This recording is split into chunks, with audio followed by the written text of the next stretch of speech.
আম্মা জানা আয়েশা সিদ্দিকা রাদিয়াল্লাহু আনহা বলেন, ইয়া রাসূলুল্লাহ, ইয়া হাবিবাল্লাহ, ওগো আল্লাহর নবী, আমি যেমন আপনাকে ভালোবাসি, আপনার পছন্দকেও আমি ভালোবাসি।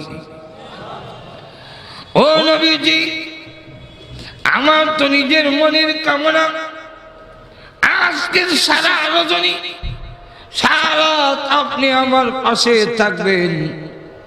স্ত্রী কিন্তু তার স্বামীকে শহরে বিছনার পাশ থেকে ছেড়ে দিতে চায় না। এটা চায় না, এটা হলো আমার চাহিদা।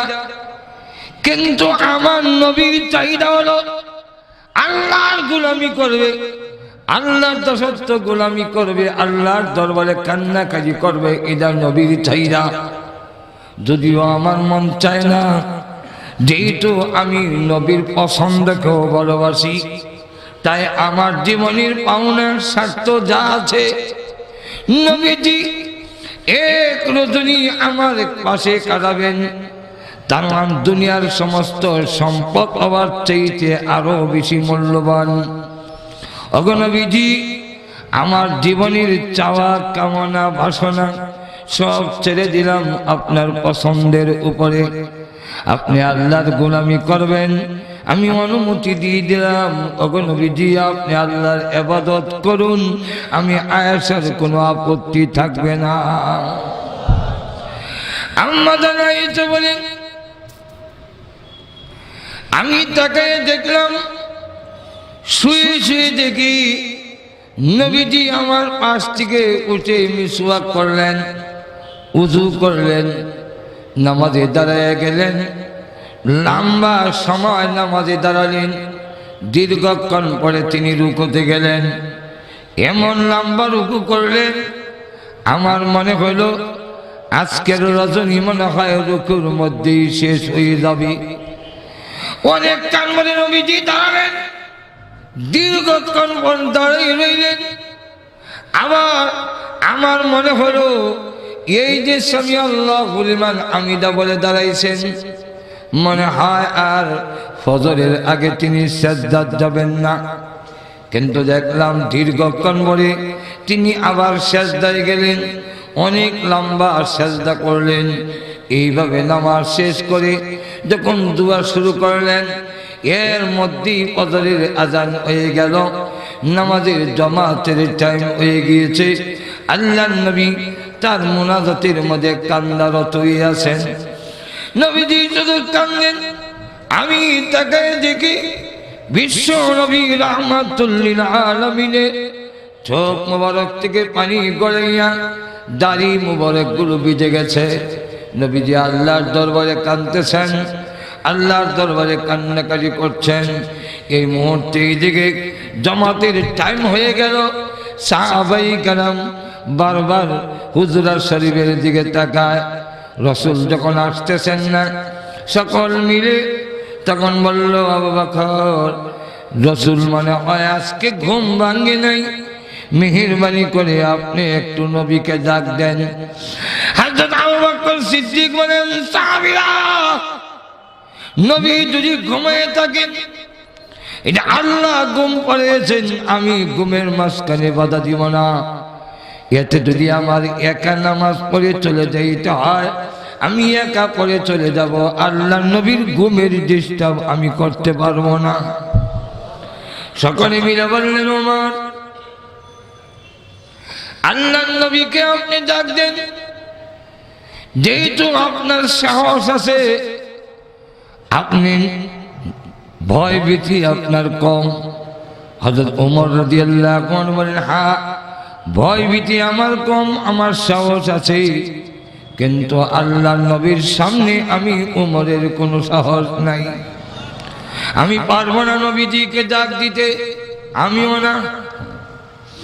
সকলে মিলে বলে, বিলাল, তুমি যখন আযান দিয়েছো, তুমি যখন নামাজের মধ্যে বলেছো আসসালাতু খায়রুম মিনান নাওম, ঘুম থেকে নামাজ ভালো, তুমি কি আল্লাহর নবীকে ডাক দাও। হযরত বিলাল রাদিয়াল্লাহু আনহু বলেন, আযান দিয়েছি বলে দায়িত্ব এখন আমার উপরে পড়ে গেছে। হযরত বিলাল রাদিয়াল্লাহু আনহু নবীজির হুজুরা শরীফের সামনে এসে বলেন, আসসালাতু খায়রুম মিনান নাওম, ঘুম থেকে নামাজ ভালো। এই কথা বলবেন, নবীতে ঘুমানো হয়। নবীর কান্নার আওয়াজ তিনি বাইরে থেকে শুনলেন।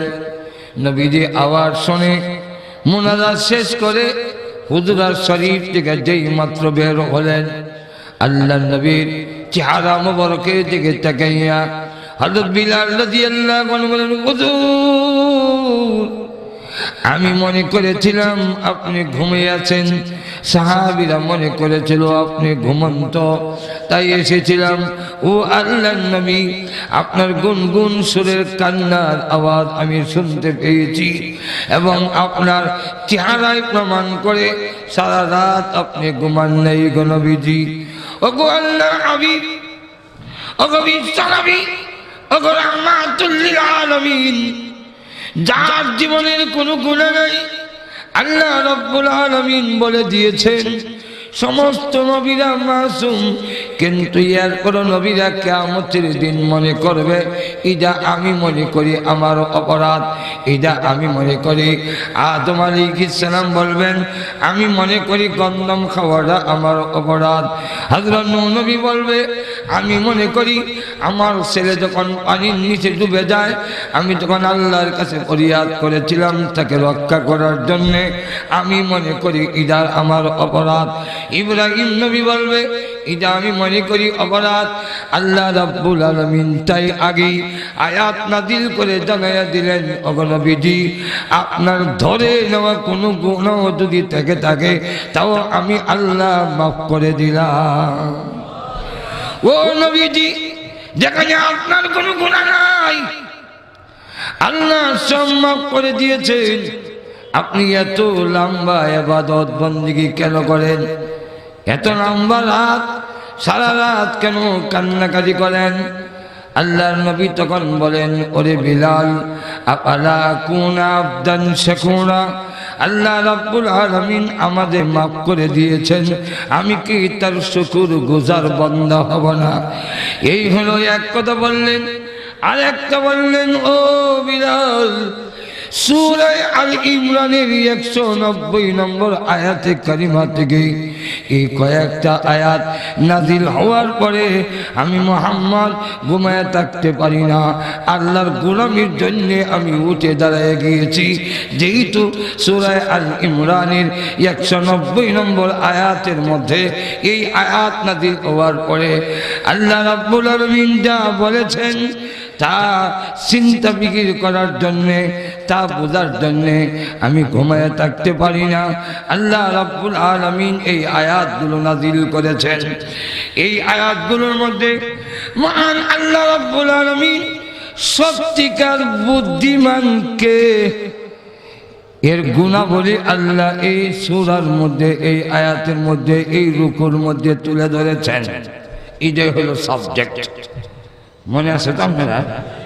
কালকে যারা আসছিলেন তারা মনে থাকতে পারো যে এই আমার আজকের আলোচনার সাবজেক্ট ছিল যে প্রকৃতপক্ষে বুদ্ধিমানকে। যেরকম ঠিক কিনা আরো ধরে বলেন। আমরা মনে করি ব্রেন আল্লাহর দেওয়া আকল মেধা খারে যারা ব্যবসা বাণিজ্য করে বিশাল ধন সম্পদ বৃত্তশালী হয়, বৃত্তের অধিকারী হয়, তাহলে আমরা মনে করি লোকটা খুব বুদ্ধিমান। আমরা মনে করি অনেকগুলো ডিগ্রি হাসিল করতে পারলে লোকটা বুদ্ধিমান। আমরা অনেক সময় মনে করি বিভিন্ন পদ পদবী কৌশলে সেন্টার দখল করে হোক আর মানুষকে মাইরা হোক, আর নির্বাচন আসলে অনেকে অনেক রকমের কৌশল অবলম্বন করে। যে লোকটা জীবনে চুহি দেখতে পারে না, চুহি ওয়ালাও দেখতে পারে না, এমন লোকেও দেখা যায় চুহি মাথার দেয়, ইলেকশন দেয়। মাঝে এখন ঠিক না? বড় একজন উকিল ডক্টর, উনি দেখা গেল একবারে বিশাল দলের প্রধান হইয়া এমন এক চুহি মাথার দিল যে সারা মাথা চুহি দিতে গেছে।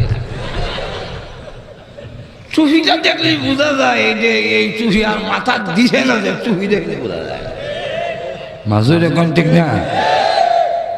আর কবর জিয়ারত কইরা শাহজালাল জিয়ারত করে ঘোষণা দেয় ফজর হইলে উড়ের কাজ শুরু করে দিবা। উনি জানেন না তাহাজ্জুদ নামাজ যে আছে।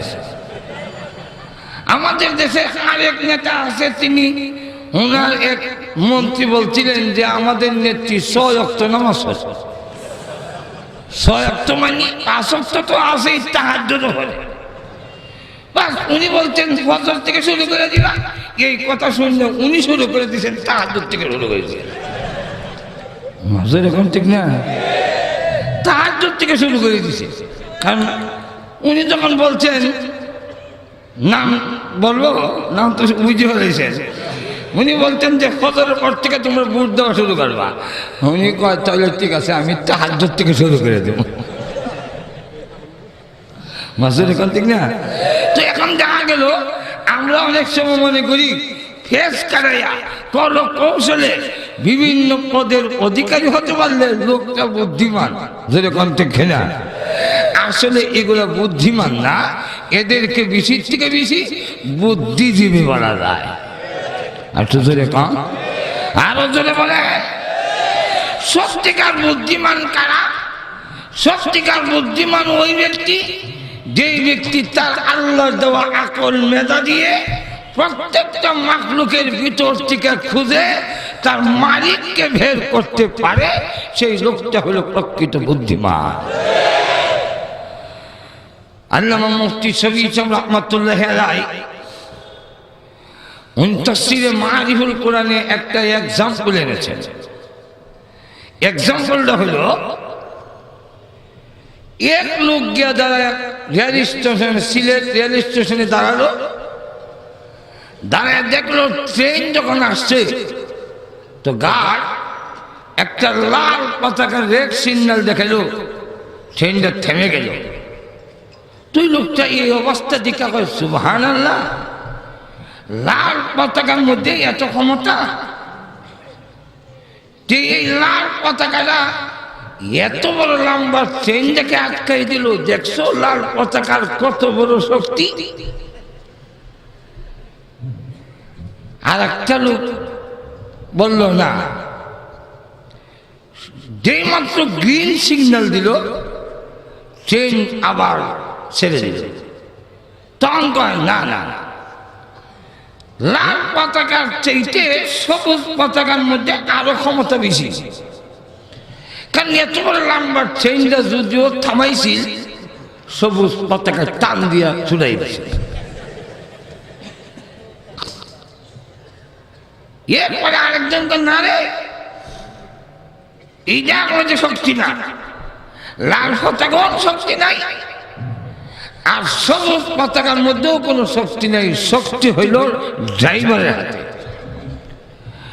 ড্রাইভার যদি গাড়ি না থামায়, লাল পতাকায় আর সবুজ পতাকায় থামাইতে পারবে না, গাড়ি চালাইতে পারবে না।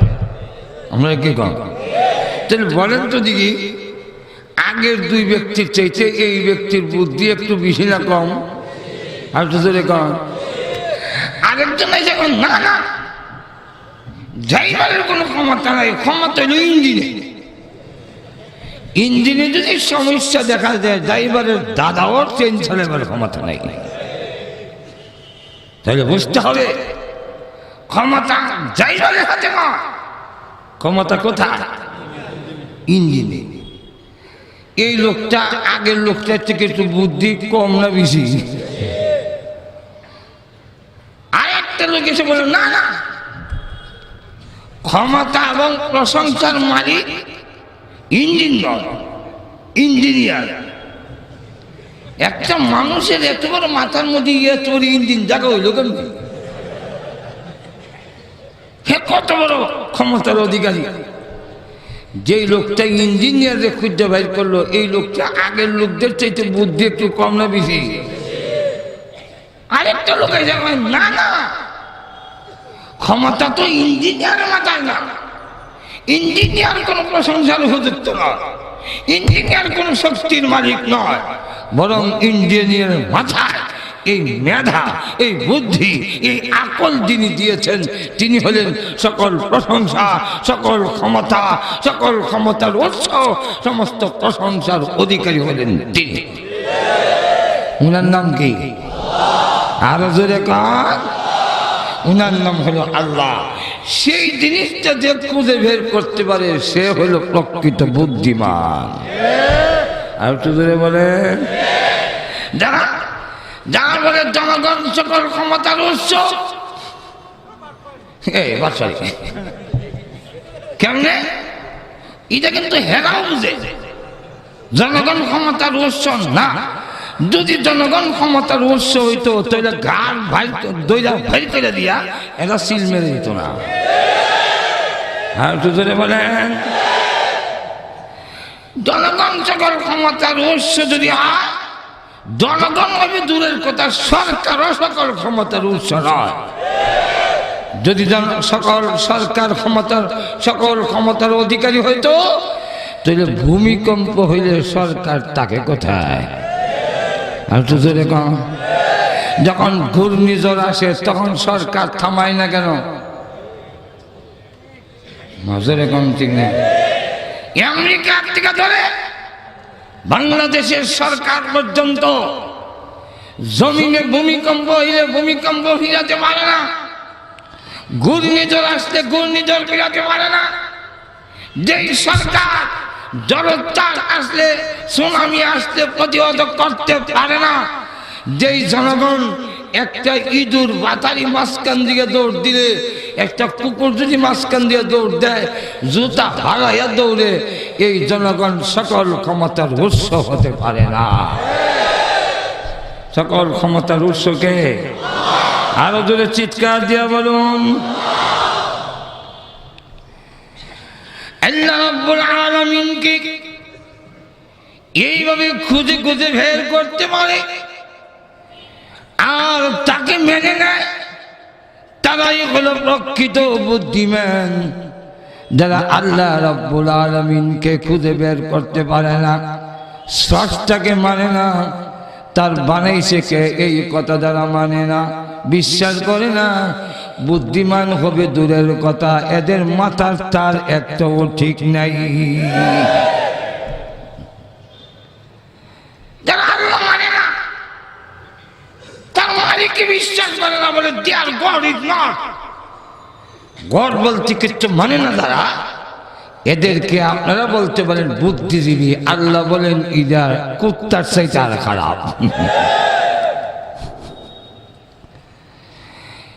ডক্টর না, এটা ডগের চাইতে নিছে।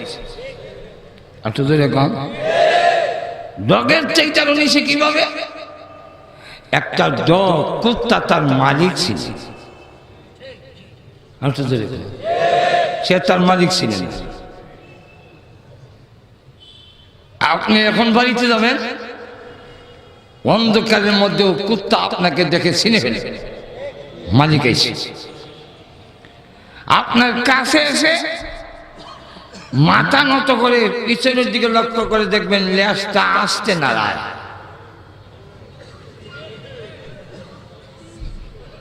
এটাতে কি বুঝেছে? এরা তো বলতেছে আমার মালিক এসে, আগমন স্বাগতম, শুভেচ্ছা স্বাগতম, ওয়েলকাম ওয়েলকাম। বলতে না, প্রচন্ড শীত এবং কুয়াশা হয়ে আপনি যদি মাফলার দিয়ে ভালো করে নাক মুখ বাইন্দা কাপড় দিয়ে ঘুরে ঢুকেন, কুকুর দূর থেকে কয় এক তো অন্ধকার, 2 নম্বর কুয়াশা, 3 নম্বর হলো কাপড় ছুপড় দিয়া যেইভাবে ফেসাইছে, তো চিনা যায় না এটা কি মালিক না সু। তখন বুঝার জন্য একটা আওয়াজ দেয়, এর অর্থ হইল তুমি কেন? আপনি তার জবাবে তখন বললেন এইকের অর্থ কি? এইকের অর্থ হলো তুই আমার বাড়ির বাতের মার খাস, আমার বাড়ির তাকাস, তুই আমারে কস, আমি কেন? তখন কুত্তা কয় ইন্না লিল্লাহ, যদি মালিক। এমনি দেখবেন কাছে এসা এবার মাথাটা আপনার কাছে নত করে পিছনের দিকে লক্ষ্য করে দেখবেন, আমি দেখকার হলে বলতেছি, ল্যাসটা খুব স্পিডে নাড়ায়, আগের মতো না, এখন খুব স্পিডে।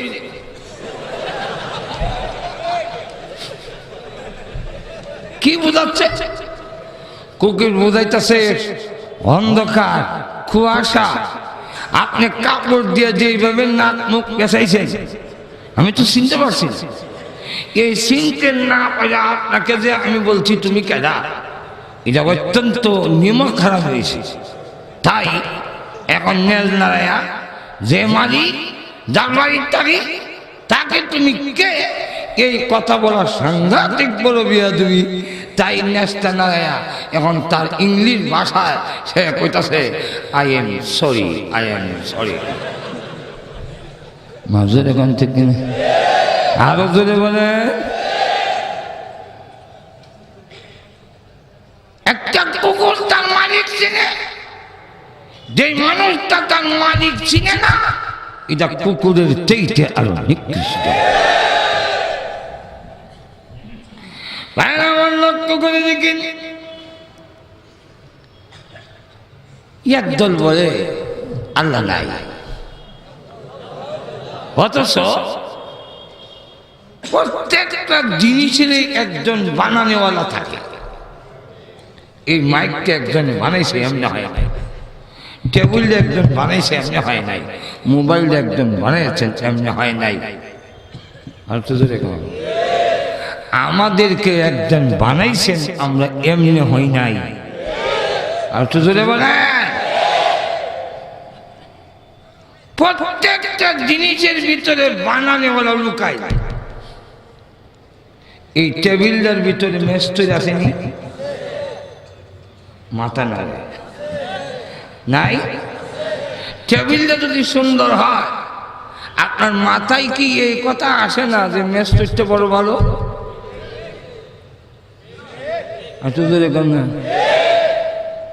টেবিলের দিকে তাকাইলেই টেবিল যে বানাইছে বানানেওয়ালার কথা মাথার মধ্যে বাড়িতে দেখে। মাইকের দিকে তাকাইলে মাইকের বানানেওয়ালার কথা জেহেনের মধ্যে আসে। আর সুযোগে কম, এই বিশ্ব ব্রহ্মাণ্ড যা কিছু আছে সবগুলোর দিকে তাকাইলে এর যে বানানেওয়ালা আছে একটু গভীর চিন্তা করলেই বের হয়ে আসে। আর সুযোগে কম, আমাদের অসুবিধা হচ্ছে, আমাদের সমাজে একদল আছে নাস্তিক। নাস্তিকরা আস্তে আস্তে বেড়ে যাচ্ছে। আর তো জোরে কর না। আমাদের নীরবতা নাস্তিকরা আস্তে আস্তে গর্জে উঠতেছে।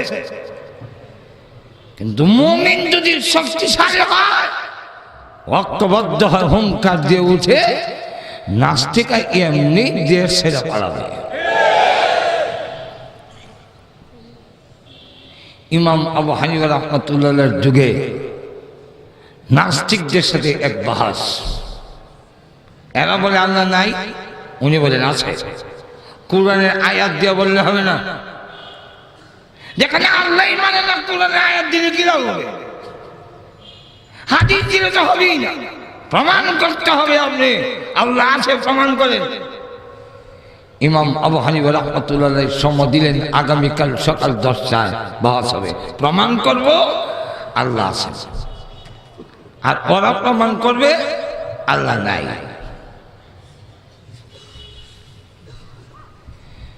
টাইম 10টায়, 11টা বাজে, ইমাম আবু হানিফার খবর নাই। 12টা বাজে, খবর নাই। 1টা হয়ে গেছে, মিছিল বের হয়ে যাবে। আস্তিকদের পরাজয়, নাস্তিকদের বিজয়। মিছিল বের হয়ে যাওয়ার মুহূর্তে ইমাম আবু হানিফা হাজির। সকলেই বলেন আপনার সাথে তো কোনো বহসই চলে না, কারণ টাইম দিচ্ছেন 10টায়, এখন বলেন বিকালে 1টা, 3 ঘন্টা লেট। আপনার সাথে কি কোনো বহস চলে? উনি বলেন আমার দেরিটা কেন হইল, সেটা যদি গ্রহণযোগ্য হয় তাহলে মানবেন না। আমরা কি কম আচ্ছা ধরে কম তাহলে বলেন কেন দেরি করলেন? কারণ এই যে সুরমা নদী মাঝখানে একটা নদী, এটা কোনো নৌকা নাই, আমি পার হতে পারতেছি না। সেখানে আসছি আমি 9টার সময়, 1 ঘন্টা আগে আসছি, কিন্তু নৌকা নাই, আমি আসবো কিভাবে? হঠাৎ করে দেখলাম নদীর পাড়ে একটা গাছ ছিল, অটোমেটিক পড়ে গেছে। এরপরে দেখলাম এই গাছটা অটোমেটিক সাইজ হয়ে তক্তা হয়ে গেল, তক্তার সাইজের তক্তা হয়ে গেল। একটা নৌকার বাতা, একটা নৌকার মাথা, একটা হাসা অটোমেটিক সাইজ হয়ে যায়। ঘুমাই গেছেন বলে মনে হয়। এরপরে দেখলাম কোনো মেস্তুল লাগলো না, অটোমেটিক এই তক্তাগুলো একত্রিত হয়ে সুন্দর একটি নৌকা হয়ে গেল। এরপরে মাঝি ছাড়া, কান্দারি ছাড়া, চালক ছাড়া এই নৌকা আবার অটোমেটিক আমার কাছে চলে আসলো। আমি উঠে বসলাম, আবার মাঝি ছাড়া, কান্দারি ছাড়া নৌকা অটোমেটিক পারে আমাকে লাগাই দিল। একটা গাছ সাইডের তক্তা হয়ে নৌকা হইতে এবং এইভাবে আমাকে পার করতে 3 ঘন্টা একটু লেট হবে না? একটু নৌকা হইতে গেলে একটু সময় লাগে না? নাস্তিকরা হয় গাঞ্জা খাওয়ার অভ্যাস আছে কেন? গাঁজা ঘুরি কথা শুরু করছে। গাছ কি নিজে নিজে কাটতে হবে? গাছ কি নিজে নিজে সাইডের তক্তা কইলে? গাছ কি তক্তা গুলোকে নিজে নিজে অটোমেটিক নৌকা হয়? নৌকা কি নির্দিষ্ট গতিতে মাঝি ছাড়া, কান্দারি ছাড়া, চালক ছাড়া চলতে পারে? হয়তো বাতাসের বাইরে, ঢেউরের বাইরে, স্রোতের বাইরে যেতে পারে, কিন্তু নির্দিষ্ট গতিতে যেতে পারে না। সুতরাং আপনার গাঁজাখুরি কথা মানা যায় না।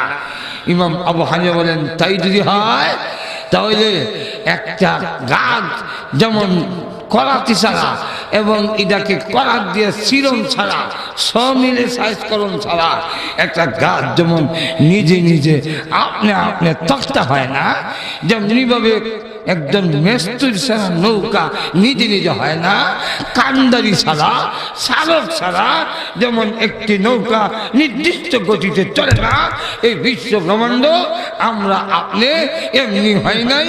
এর একজন বানানেওয়ালা, এর একজন মেস্তুর আছে। পৃথিবী এমনি চলে না, এর একজন চালক অবশ্যই আছে।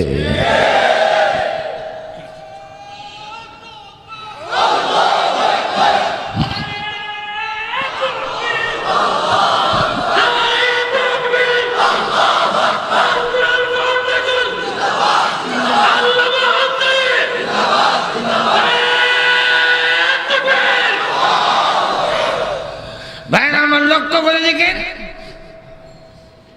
আল্লাহ যে আছে প্রত্যেকটা মাখলুকের ভিতরে চিন্তা করলে আল্লাহ হওয়া যায়। আর তো জোরে কয়। তাই এক শ্রেণীর লোকেরা কয় যা দেখা যায় না তা মানি না, আল্লাহ নাই তো তুমি কেমনে হইছো? খবর তুমি ঠিক। পৃথিবী কেমনে হইল? হয় অটোমেটিক। আল্লাহ নাই এটা তুমি কেন বললা? দেখা যায় না। আল্লাহ দেখা যায় না, এই কারণে যদি আল্লাহ নাই তাহলে তো তুইও বাপ সারা হইছ। ঠিক না?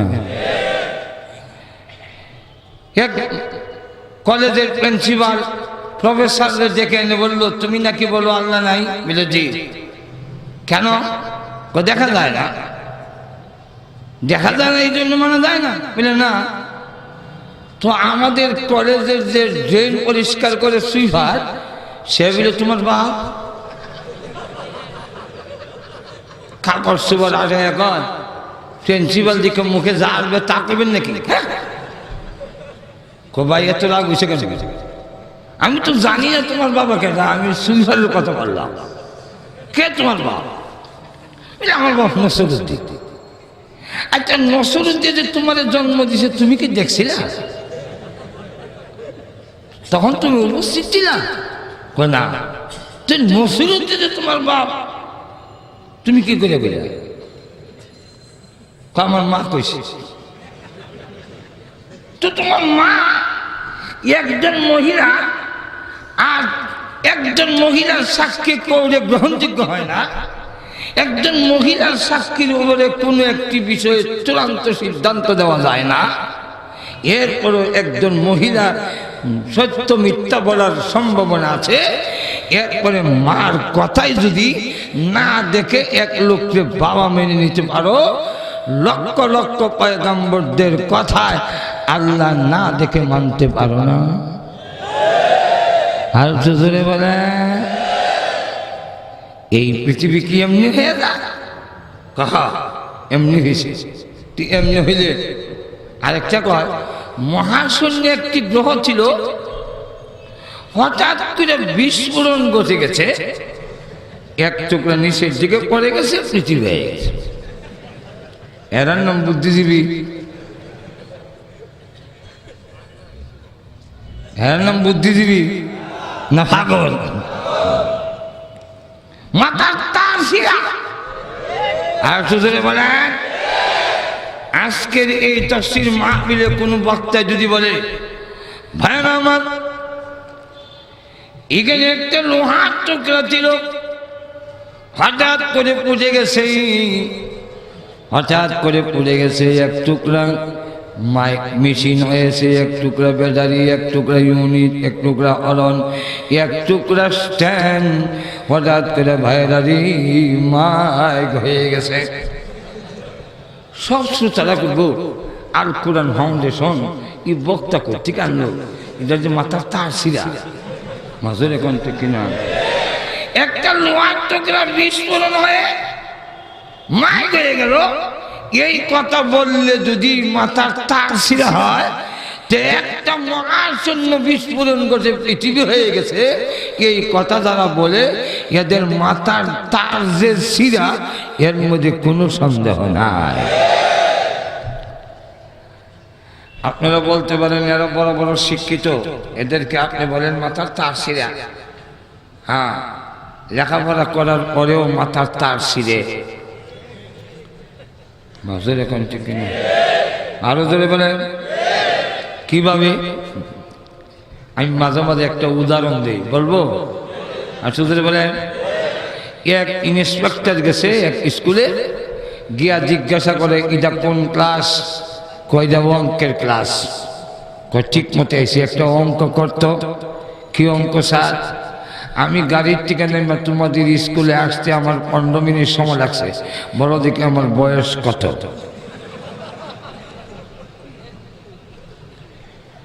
সব ছেলেরা কলম রেখে বসে রয়েছে।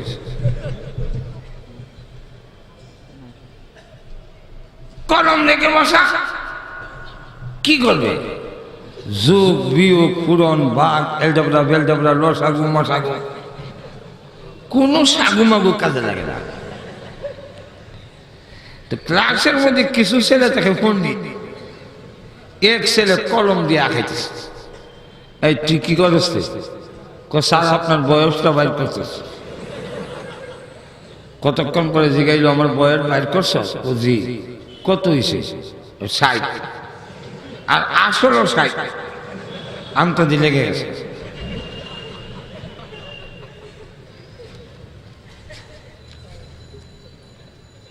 তখন বলে কি আমার বয়স যে 60, এটা তুই কিভাবে বের করলি? কোন সূত্রে?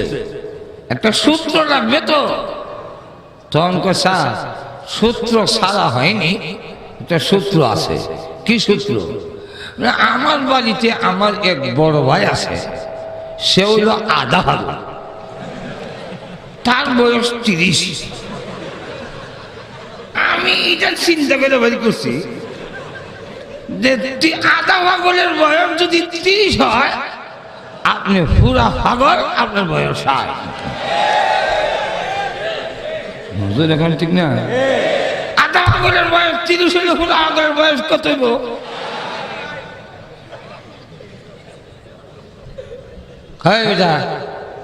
আমি একটা শিক্ষিত অফিসার, তুই আমারও কস আমি পুরা হাগল। স্যার আপনি শিক্ষিত ঠিকই, লেখাপড়া ঠিকই করছেন, কিন্তু আপনার মাথার তার ছিঁড়া। দূরে কোন ঠিক কিনা? আপনার মাথার তার ছিঁড়ে গেছে। ঠিক তেমনি ভাবে যারা আল্লাহকে খুঁজে বের করতে পারে না তারা বুদ্ধিজীবী হতে পারে, বুদ্ধিমান হতে পারে না। এই জন্য আয়াতের মধ্যে আল্লাহ বলেন, ইন্না ফি খালকিস সামাওয়াতি ওয়াল আরদ ওয়া ইখতিলাফিল লাইলি ওয়ান নাহার লাআয়াতিন লিউলিল আলবাব।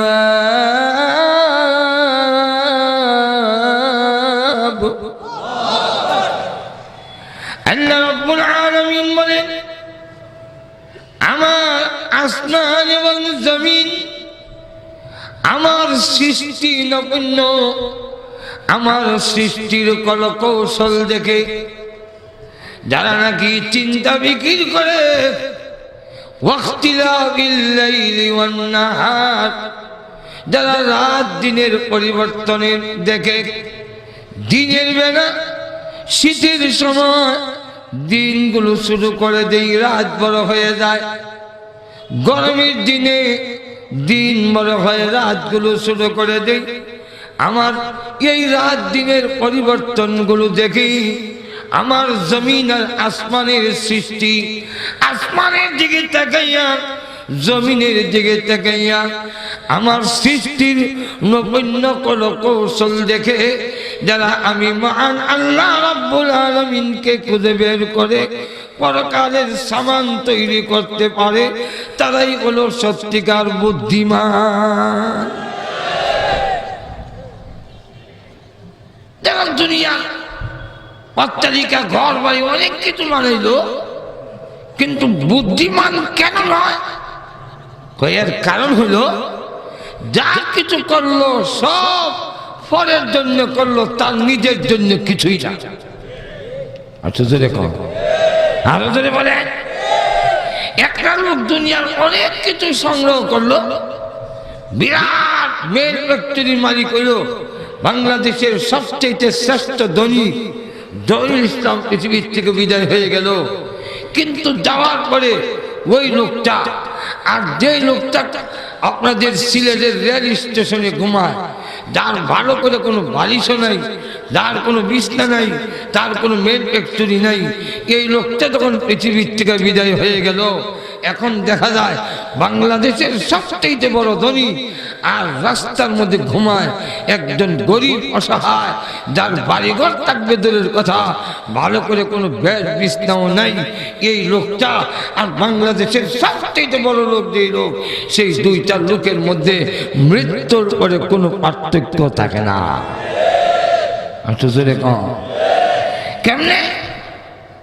সবচেয়ে বড় লোক মৃত্যুবরণ করার পরে তার যেমন 3.5 হাত কবরের জায়গা, যে লোকটা একবারে অসহায় গরিব কিছুই নাই, সেও কিন্তু মৃত্যুর পরে 3.5 হাত কবরের জায়গা।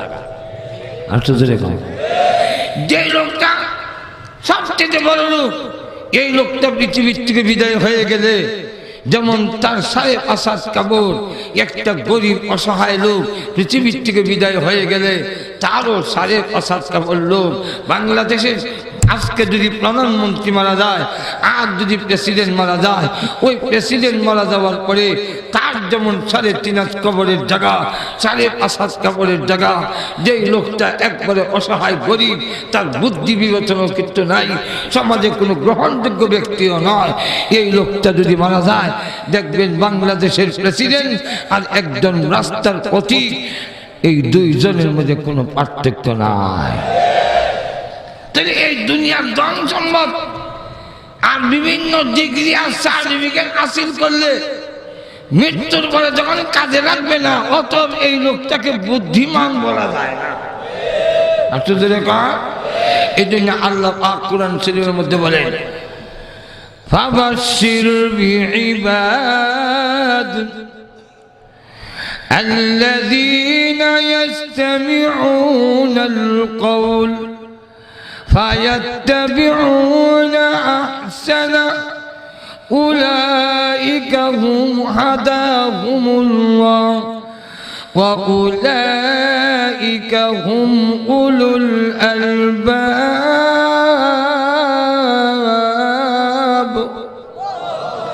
আল্লাহ বলেন হে নবী আপনি সুসংবাদ দিন আমার ওই বান্দাদেরকে যারা প্রকৃত বুদ্ধিমান কারা আল্লাহ বলেন আল্লাযীনা ইয়াসতামিউনাল কওল যারা মনোযোগ দিয়ে আল্লাহর কথাগুলো আল্লাহর বাণীগুলো শ্রবণ করে আল্লাহর কথাগুলো মনোযোগ দিয়ে স্মরণ করে ফায়াত্তাবিউনা আহসানা এবং আল্লাহর বিধিবিধানগুলো সঠিকভাবে পালন করে পরকালের সামান অর্জন করে সেই লোকটা হলো প্রকৃত বুদ্ধিমান আর তো জোরে কোন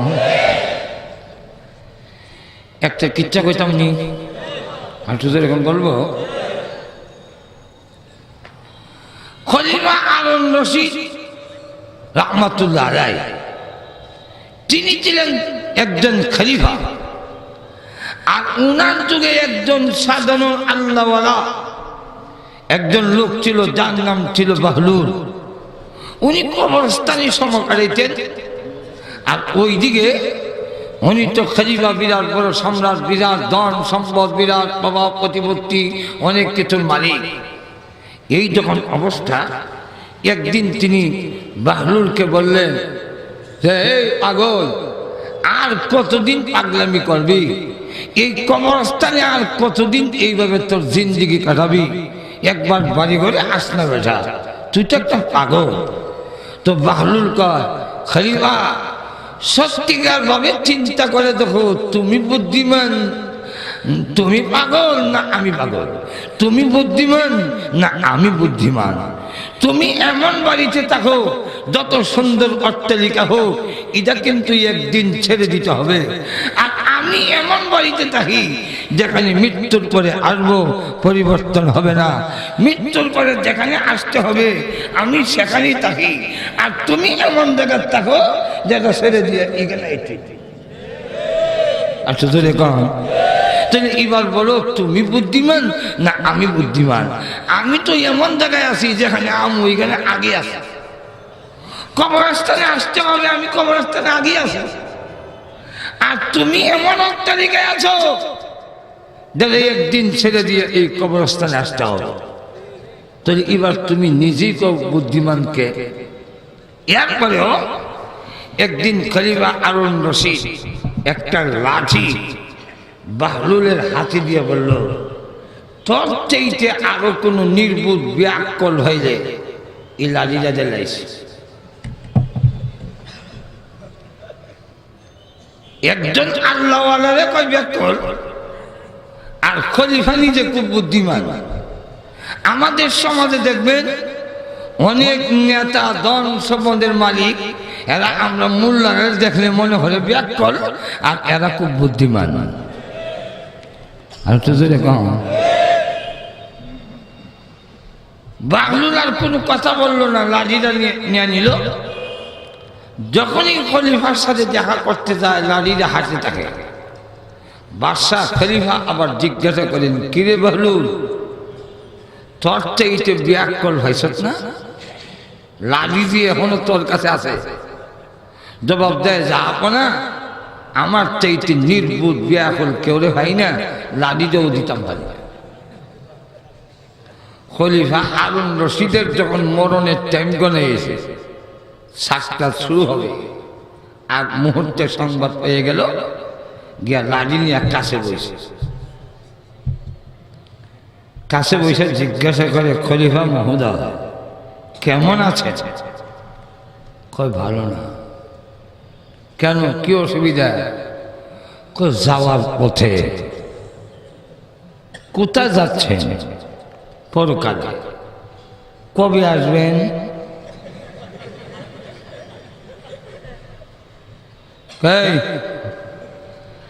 আগে তো আমি তোরে কিছু রং করে কইতাম তুই ভালো আসলে তুই এখন থেকে বাস্তবিক তুই ভালো জানাস না পরকালে গেলে জানায় না? না, আমি তো বিয়া করে লেগে জানি না। আচ্ছা, যাইবেন আর আসবেন না, এটা তো লম্বা শহর।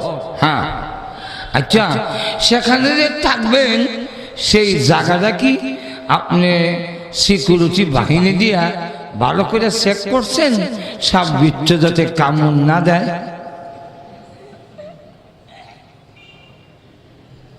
তুই যেমন আমার সাথে ফাইজলামি করো, কবর জগতে কি সিকিউরিটি বাহিনী দিয়া চেক করা যায়? যায় না? না, তাহলে করেন নাই? কোনা কিভাবে করবেন? আচ্ছা, তো আপনি যে সেখানে থাকবেন, আপনাদের একজন খলিফা, আপনার কি সেখানে ভালো বিছনা, সেখানে ভালো সামান, খাট পালং সেখানে পাঠাইছেন? আপনি তো সব জায়গায় ঘুমায় না, সব জায়গায় ঘুমাইতে পারবেন না, আপনার বিছনা পাঠাইছেন, তাপ মধ্যে দাঁত তোলাইছেন। তুই তো সুযোগ পাইয়া আমার সাথে এখন খিরিসাই শুরু করে দিস। না যা না, জিজ্ঞাসা করতেছি পাঠাইছেন কিনা? বলে না, পাঠাই নাই। তাহলে পাঠান নাই? না। আচ্ছা, আপনি তো সেখানে সব খাবার আপনার রুচি হয় না, আপনি কি কোনো খাবার দাবার ব্যবস্থা সেখানে করছেন? আমার কাছ থেকে সরে যা, আমি এমনি যাওয়ানের পথে, আর তুই এসে আমার সাথে দস্তুর মতো তামসা শুরু করছ। তখনকে যাবো না, এতে বোঝা যায় আপনি পরকালে লম্বা শহরে খাবারের কোনো ব্যবস্থা করেন নাই। না, করি নাই। তো করছেন না, তা আমি চলে যাই, আমাকে বিদায় করতে হবে না, চলে যাই। আর বলে যাই 3 দিনের সফরে কোথাও গেলে সেখানে সিকিউরিটি বাহিনী দিয়া জায়গা উলট পালট করে, যারা নাকি দুনিয়ার বুদ্ধি পাওয়ার জন্য সকল কিছু করে, কিন্তু পরকালের ফিদার থেকে বাঁচবার লেগে কোনো ব্যবস্থা করে না। আল্লাহর কসম, এই লোক কোনো বুদ্ধিমান হতে পারে না। কথা বুঝলেন?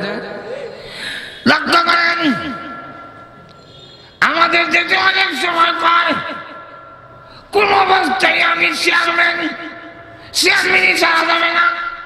কেন ছাড়া যাবে না?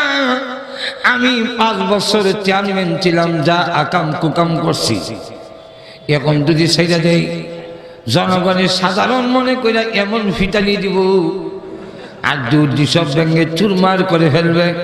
এই কেন ছাড়া যায় না? তাহলে এই ক্ষণস্থায়ী পিঠা খাওয়ার জন্যে যাতে না খাই, যেইভাবে ও আমার চেয়ারম্যানের গদ্দিটা টিকায় রাখতে হবে, এই ব্যবস্থা যারা করে তাদেরকে বুদ্ধিমান বলা যায় না। কিয়ামতে আল্লাহর আদালতে পিঠার টিকা যারা বাঁচতে পারবে না, আল্লাহর কসম তারা বুদ্ধিমান হবে না। ভাই আমার লক্ষ্য করে দেখি, খলিফা হারুন রশিদের সামনে বাউলুর রহমাতুল্লাহ তখন ডাক দিয়ে বলে, এ খলিফা, 3 দিনের জন্য কোথাও সফরে গেলে সেখানে সিকিউরিটি বাহিনী দিয়া উলট পালট করে ফেলে, যাতে কোনো বোমা বিস্ফোরিত না হয়, যাতে ক্ষতিগ্রস্ত না হয়।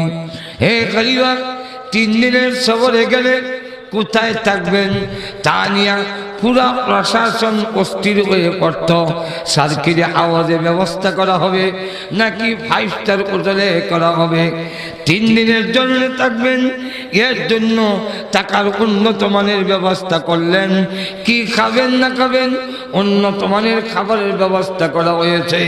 আর লম্বা সফরে যাচ্ছেন, সেখানের জন্য কোনো সিকিউরিটির ব্যবস্থা করলেন না, কোনো বেড বিছনার ব্যবস্থা করলেন না, খাবার দাবারের কোনো আয়োজন করেন নাই, পাঠান নাই। তাহলে বোঝা গেল যে এই লোকটা ক্ষণস্থায়ী জিন্দিগির জন্য করে, লম্বা সফরের জন্য কিছুই করে না। এর চাইতে বড় নির্বোধ, এর চাইতে বড় ব্যাকল আল্লাহর জমিনে আর কাউকে পাই নাই। তাই তোমার দেওয়া লাঠি শেষ মুহূর্তে তোমার কাছে রেখে গেলাম, কারণ আমার দৃষ্টিতে তোমার চাইতে নির্বোধ এই জমিনে আর কেউ না।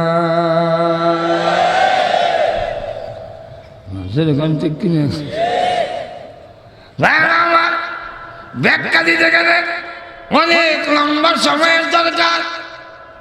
আর আল্লাহ রাব্বুল আলামিন তাই বলেন, হে নবী সুসংবাদ দিন, ফাবাশশির ইবাদ, বান্দাদেরকে সুসংবাদ দিন, আল্লাযীনা ইয়াসতামিউনাল কওল, যারা আমি আল্লাহর বাণীগুলো মনোযোগ দিয়ে শুনে, আমার কথাগুলো শ্রবণ করে, গুরুত্ব সহকারে এগুলাকে গ্রহণ করে, ফায়াত্তাবিউনা আহসানা, আর আমার বিধানগুলো তারা উত্তমভাবে পালন করে, পরকালের সম্মান অর্জন করে।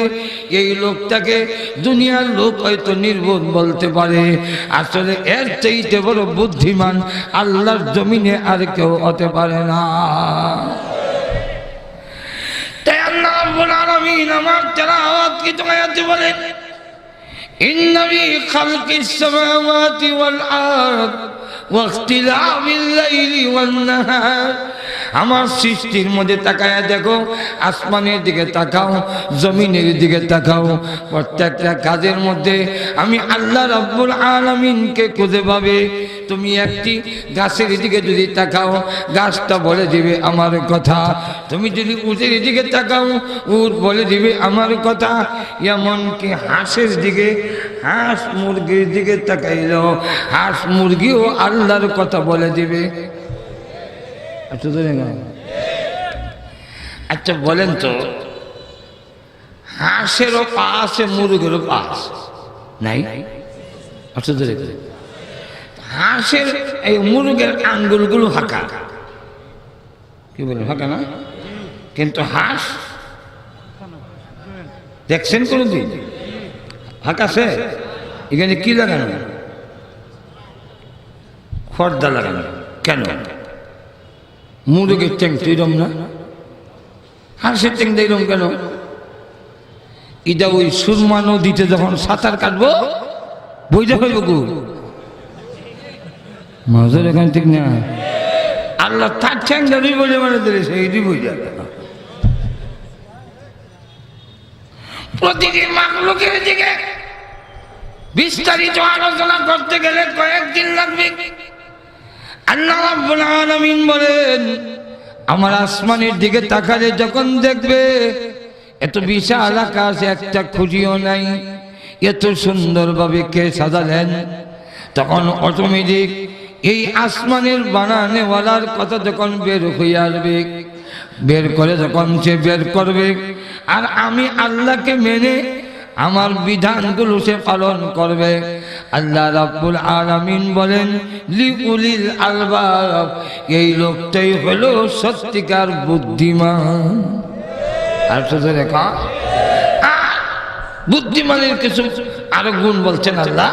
আল্লাহ রাব্বুল আলামিন বলেন, আল্লাযীনা ইয়াযকুরুনাল্লাহা কিয়ামান, যারা আল্লাহ রাব্বুল আলামিনকে সর্ব অবস্থায় স্মরণ করে, আল্লাহ রাব্বুল আলামিনের জিকির করে, জবান দিয়ে আল্লাহকে স্মরণ করে, অঙ্গ প্রত্যঙ্গ দিয়েও আল্লাহ রাব্বুল আলামিনকে স্মরণ করে, তার ব্রেন দিয়া মাথা দিয়েও আল্লাহ রাব্বুল আলামিনের জিকির করে, জবান দিয়া আল্লাহর জিকির, অঙ্গ প্রত্যঙ্গ দিয়ে আল্লাহর জিকির, এবং ব্রেন দিয়ে আল্লাহর জিকির। ব্রেন দিয়ে আল্লাহর জিকির কি? এটাকে বলা হয় তাফাক্কুর ফি খালকিল্লাহ। আল্লাহর মাখলুক নিয়ে যখন চিন্তা গবেষণা করে, একটা ঘন্টা যদি আল্লাহর মাখলুক নিয়ে চিন্তা করে, তার আমল নামায় 60 বছর নফল ইবাদত করার সমান সওয়াব লিখে দেওয়া হয়। এই জন্য ভাইয়েরা, চূড়ান্ত কথা হইল যে সর্ব অবস্থায় যারা আল্লাহর বিধান পালন করে, আখিরাতের জন্য প্রস্তুতি গ্রহণ করে, তারাই হলো প্রকৃত বুদ্ধিমান। যদি বলেন ঠিক কিনা? তো আমরা যদি আল্লাহর বিধানগুলো মানি তবেই হব বুদ্ধিমান। আল্লাহ পাক আমাদের সকলকে তার বিধিবিধান পরিপূর্ণভাবে মানার তৌফিক আল্লাহ দান করুন। সকলে বলেন আমিন।